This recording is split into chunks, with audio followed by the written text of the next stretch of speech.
Hi అందరికీ. So ఇవాళ వీడియోలో ర్యాగ్ గురించి చెప్తాను. ఇది ఫేజ్ 3. సో ర్యాగ్ అనేది చాలా ఇంపార్టెంట్ కాన్సెప్ట్ జెన్ఏఐలో. సో ఇదేంటంటే రిట్రైవ్ చేస్తాము. ఫస్ట్ మనకి ఏదైతే రిలవెంట్ ఇన్ఫర్మేషన్ ఉందో అది రిట్రైవ్ చేసి ఆర్గ్యుమెంటేషన్ అంటే ఆ ఇన్ఫర్మేషన్ని ఒరిజినల్ క్వైరీకి లైక్ ప్రాంప్ట్కి అటాచ్ చేస్తాం. సో జనరేషన్ అంటే ఈ ఇన్ఫర్మేషన్ క్వైరీ మొత్తం యూజ్ చేసి ఎల్ఎల్ఎం అనేది ఆన్సర్ని జనరేట్ చేస్తుంది. సో అసలు మనకి ర్యాగ్ ఎందుకు? ఏదైనా ఫేక్ ఇన్ఫర్మేషన్ అది రెడ్యూస్ చేయడానికి, అంటే ఏదైనా ఫ్యాక్ట్స్, హాలుసినేషన్స్ ఇవన్నీ రాకుండా ఉండడానికి చూస్తుంది. అండ్ లేటెస్ట్ డేటా అనేది ఉంటుంది.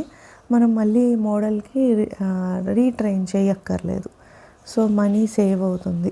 సో ఎందుకంటే ఎట్లా సేవ్ అవుతుందంటే ఇప్పుడు మనము ఏఐకి కనెక్ట్ చేస్తాం కదా, కనెక్ట్ చేసినప్పుడు మనం రిలవెంట్ ఇన్ఫర్మేషన్ చెక్ చేసి ఇస్తే మనకి కాస్ట్ అనేది తగ్గుతుంది.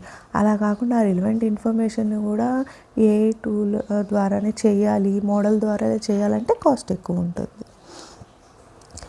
సో ర్యాగ్ ఆర్కిటెక్చర్ ఎలా ఉంటుందంటే ఫస్ట్ యూజర్ క్వశ్చన్ అడుగుతారు, అది క్వైరీ ప్రాసెసింగ్ అని. దాని తర్వాత ఎంబెడింగ్ మోడల్ ఉంటుంది, అది క్వశ్చన్ని ఎంబెడింగ్గా కన్వర్ట్ చేస్తుంది.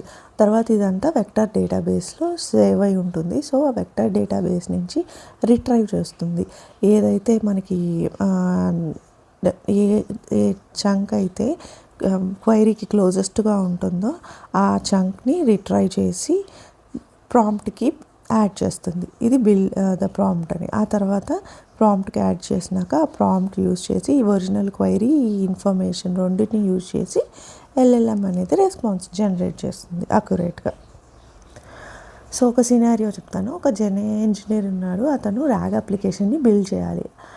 తనకి ఏంటంటే ఆ ర్యాగ్ అప్లికేషన్ ఎలా బిల్డ్ అంటే ఏంటి సినారియో అంటే యూజర్ ఏదైనా క్వశ్చన్స్ అడిగినప్పుడు ఆన్సర్ చేయాలి. దేని గురించి అంటే ఒక కొత్త గేమ్ పెట్టారు, ఆ గేమ్లో ఉన్న రూల్స్ మీద ఏదైనా క్వశ్చన్స్ అడిగినప్పుడు ఆన్సర్ చేయాలి.